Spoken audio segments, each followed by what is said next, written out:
Hello student, शुरू करते हैं आज का सेशन। और आज के सेशन में हम एडजस्टमेंट एंट्री को पढ़ेंगे। तो शुरू करते हैं। पिछले सेशंस में आप लोग रिवैल्यूएशन अकाउंट बनाना सीख चुके हैं कि at the time of admission या reconstitution of partnership revaluation account किस तरीके से बनाया जाता है। आप treatment of reserves and accumulated profits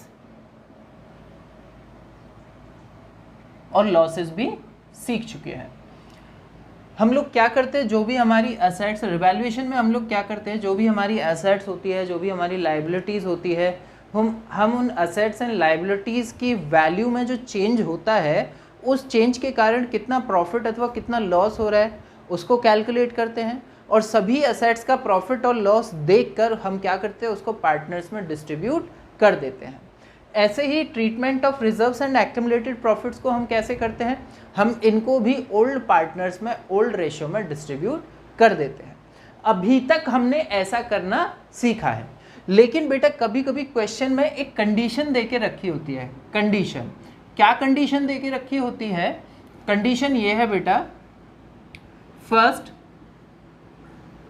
partners do not want to change or alter the values of assets and liabilities in balance sheet.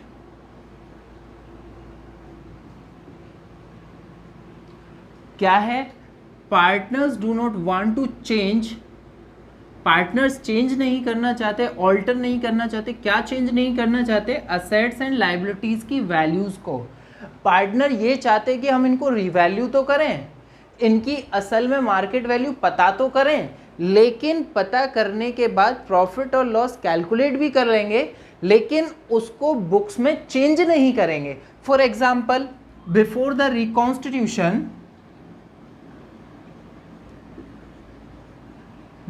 Reconstitution, अगर कोई asset, plant and machinery set example ले लेते हैं, प्लांट एंड मशीनरी, जिसकी book value कितनी है? 40,000 रुपये है। और जब हमने इसकी मार्केट वैल्यू पता की, इसका हमने रिकॉन्स्टिट्यूशन किया, तो रिकॉन्स्टिट्यूशन पे हमें पता चल गया कि इसकी कीमत कितनी हो गई है? 50,000 हो गई। पार्टनर्स ये चाहते हैं कि हम इसका रिवैल्यूएशन तो करें, लेकिन जो बैलेंस शीट है उस बैलेंस शीट में नई वैल्यू को ना दिखाकर पुरानी वैल्यू को ही कंटिन्यू करें। पार्टनर्स क्या चाहते हैं? हम असेट्स एंड लाइबिलिटीज का रिवैल्यूएशन तो करें, हम उनका प्रॉफिट और लॉस तो पता करें, लेकिन बुक्स में उनकी वैल्यू को चेंज ना करें। अगर ऐसी सिचुएशन आती है तो उस सिचुएशन में हमें एडजस्टमेंट एंट्री पास करनी होगी। सिचुएशन सेकंड, एक और सिचुएशन हो सकती है। वो क्या हो सकती है? Partners do not want to distribute the reserves, accumulated profits और losses। पार्टनर्स क्या चाहते हैं कि वो रिजर्व्स को do not want to distribute, partners distribute करना नहीं चाहते। किसको डिस्ट्रीब्यूट करना नहीं चाहते? रिजर्व्स को, एक्यूमुलेटेड प्रॉफिट्स एंड लॉसेस को। अभी तक आपने क्या किया था? आपको रिजर्व मिला, आपको प्रॉफिट एंड लॉस का बैलेंस मिला, आपने क्या किया? देखते ही उसको ओल्ड पार्टनर्स में ओल्ड रेशियो में डिस्ट्रीब्यूट कर दिया। लेकिन अब पार्टनर्स को डिस्ट्रीब्यूट करना नहीं चाहते, तो पार्टनर्स उसके लिए एडजस्टमेंट एंट्री पास करना चाहते हैं। क्या पास करना चाहते हैं? एडजस्टमेंट एंट्री पास करना चाहते हैं। समझ में आया? जहां भी हमें क्वेश्चन में लिखा मिलेगा कि partners do not want to change the value of assets and liabilities, या फिर partners do not want to distribute the reserves and accumulated profits and losses, तो हमें उस सिचुएशन में एडजस्टमेंट एंट्री पास करनी होगी। ओके, ठीक है, तो एडजस्टमेंट एंट्री कैसे पास करेंगे, क्या एडजस्टमेंट एंट्री पास करेंगे, होती क्या है एडजस्टमेंट एंट्री? तो बेटा एडजस्टमेंट एंट्री होती है, एडजस्टमेंट एंट्री इज गेनिंग और न्यू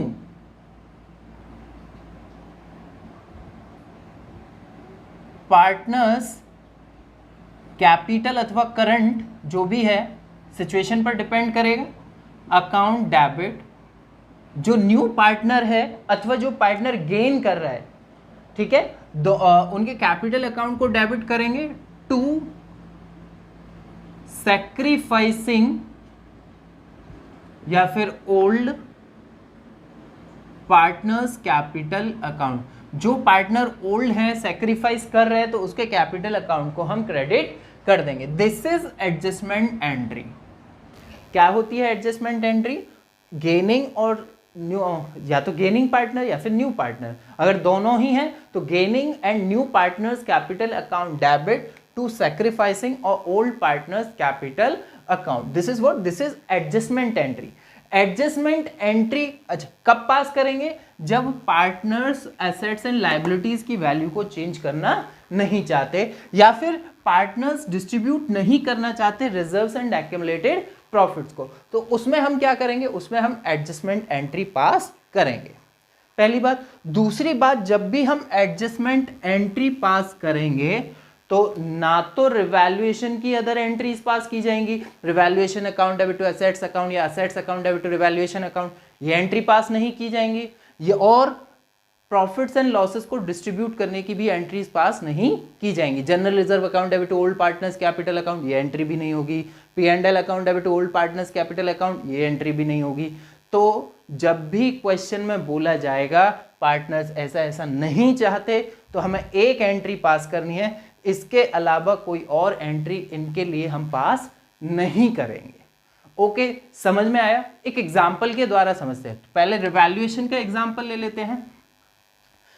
एग्जाम्पल आपकी बुक से है।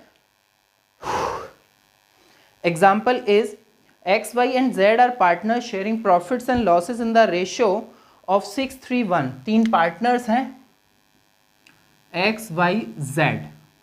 एक बात और ध्यान रखनी है, one more point two remember, जो एडजस्टमेंट एंट्री है वो गेनिंग अथवा सैक्रिफाइसिंग रेशियो की सहायता से पास की जाती है। किस रेशियो से? गेनिंग अथवा सैक्रिफाइसिंग रेशियो की जो है सहायता से प्राप्त की जाएगी। ठीक है, तो एडजस्टमेंट एंट्री पास करने के लिए हमें कौन सा रेशियो चाहिए? सैक्रिफाइसिंग रेशियो चाहिए। तो क्वेश्चन है XYZ तीन पार्टनर्स है जिनका रेशियो है 6:3:1 और ये अपने साथ नया पार्टनर W लेके आते हैं। ठीक है, W is admitted as new partner, this is their old ratio. W को एडमिट करने के बाद इनका न्यू रेशियो क्या हो जाता है? W को एडमिट करने के बाद इनका न्यू रेशियो हो जाता है 3:3:1।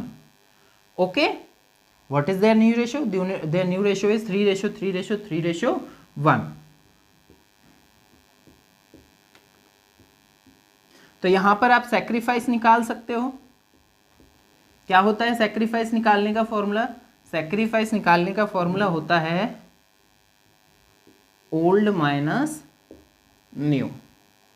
ओके, तो x का सैक्रिफाइस निकालते हैं। x ने कितना सैक्रिफाइस किया? x का ओल्ड है 6/10 माइनस 3/10, कितना होएगा? 3/10। y का निकालते हैं सैक्रिफाइस। y का ओल्ड कितना है? 3/10 एंड न्यू कितना है? 3/10। इट मीन्स क्या है? y ने ना तो गेन किया ना ही सैक्रिफाइस किया।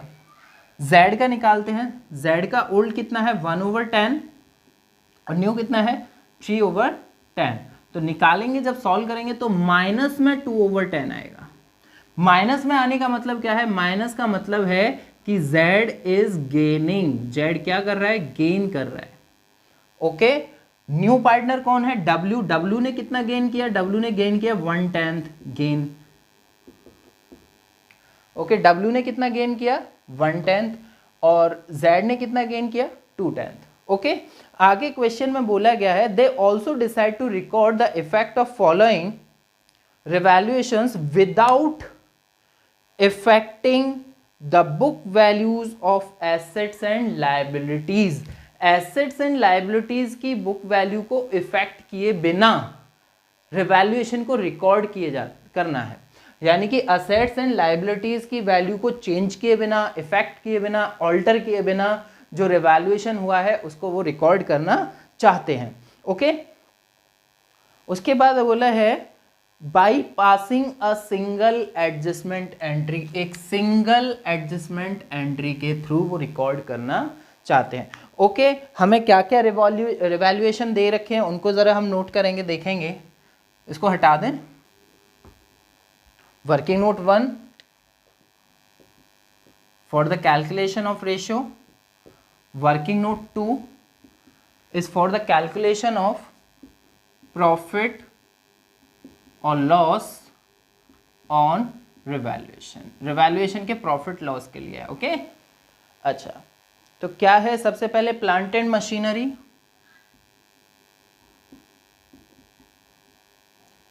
दो कॉलम बना लेंगे, बुक वैल्यू, एक मार्केट वैल्यू, ये तो है, और तीसरा जो कॉलम बनेगा वो बनेगा प्रॉफिट अथवा लॉस, कि इनकी मार्केट वैल्यू में चेंज होने के कारण जो इनकी बुक वैल्यू हुई है उनमें रिवैल्यूएशन के कारण प्रॉफिट हुआ है अथवा लॉस हुआ है।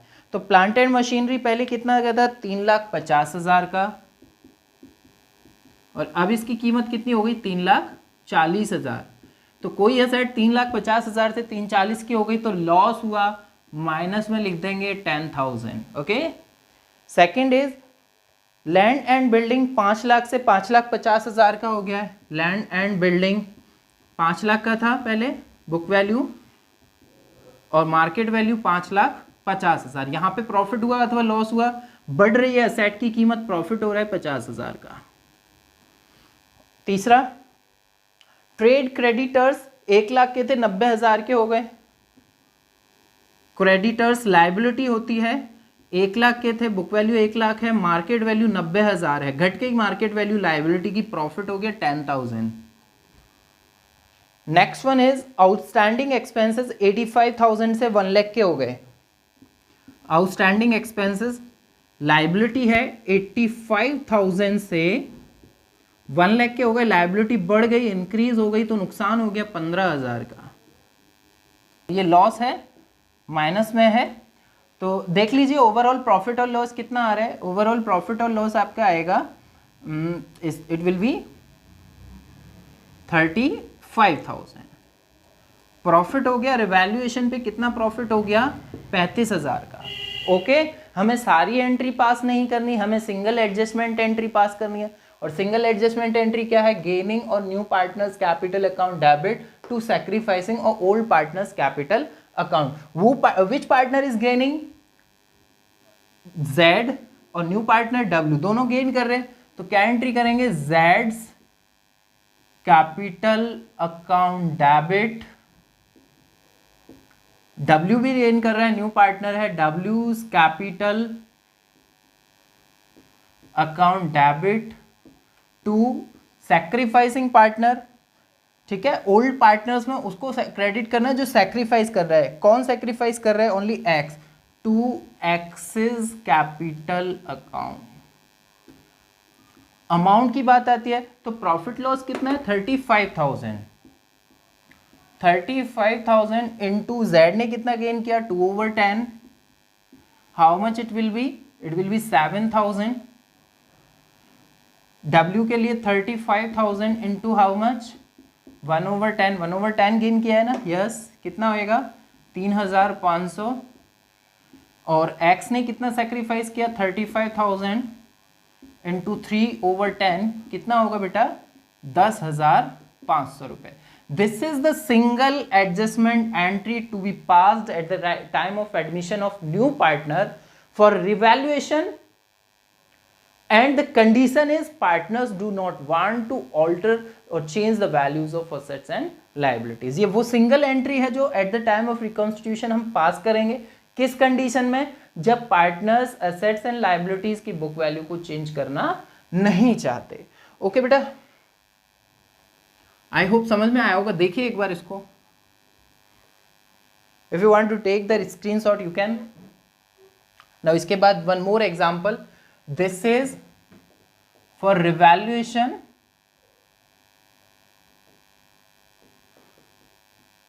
partners don't want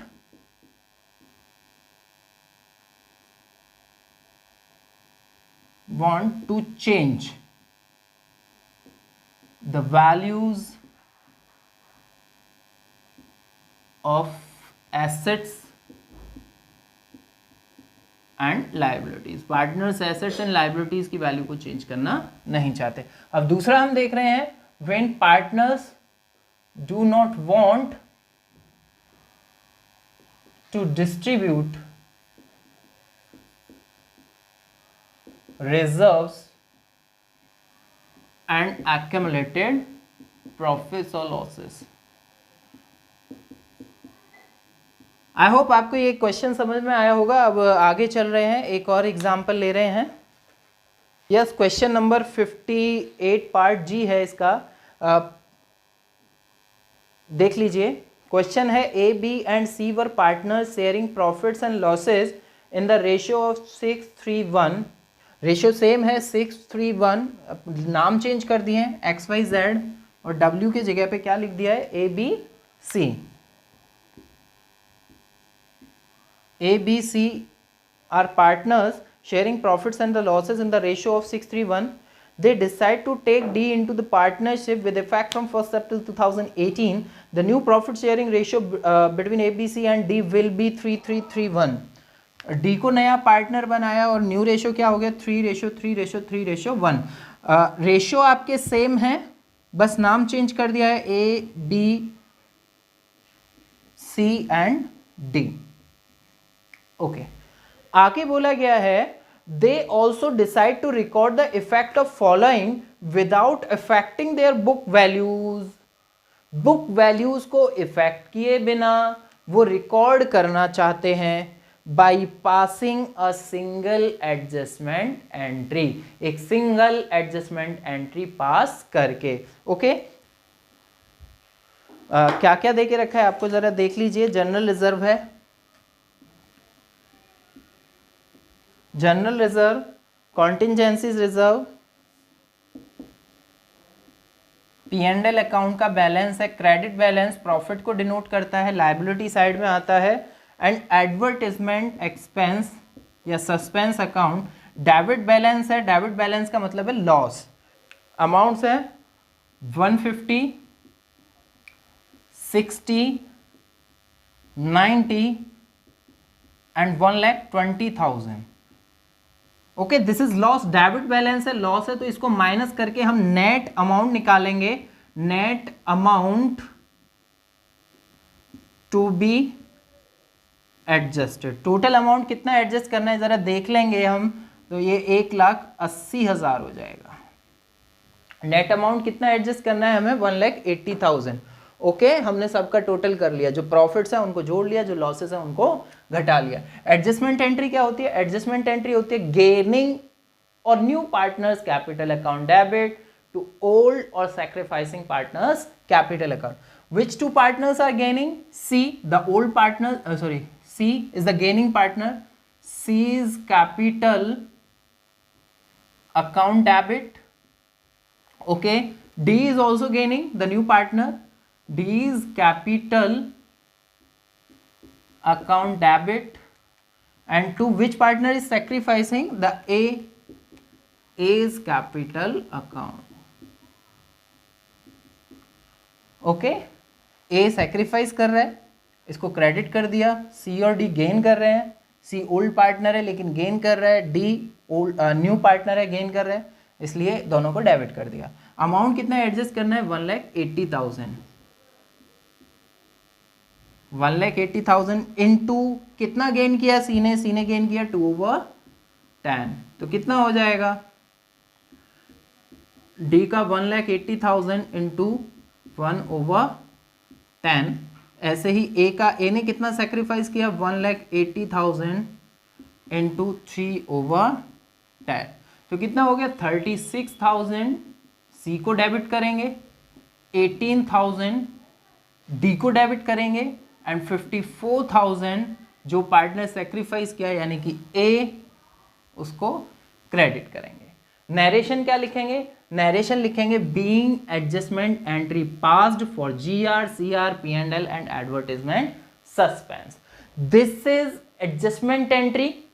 कब करेंगे? जब क्वेश्चन में बोला हो कि पार्टनर्स असेट्स एंड लायबिलिटीज की बुक वैल्यूज को चेंज करना नहीं चाहते और reserves and accumulated profits and losses को भी डिस्ट्रीब्यूट करना नहीं चाहते। अगर क्वेश्चन में ऐसा बोला है तभी हमें ये एंट्री पास करनी है। अगर क्वेश्चन साइलेंट है, कुछ नहीं कहता, तो हम नॉर्मल एंट्रीज करेंगे, रिवैल्यूएशन की सारी एंट्रीज पास करेंगे, ओके, और जो हमारे एक्युमुलेटेड प्रॉफिट्स एंड लॉसेस है इनको डिस्ट्रीब्यूट करने की एंट्री करेंगे, और अगर ऐसा बोला है तो एडजस्ट कर देंगे, ओके।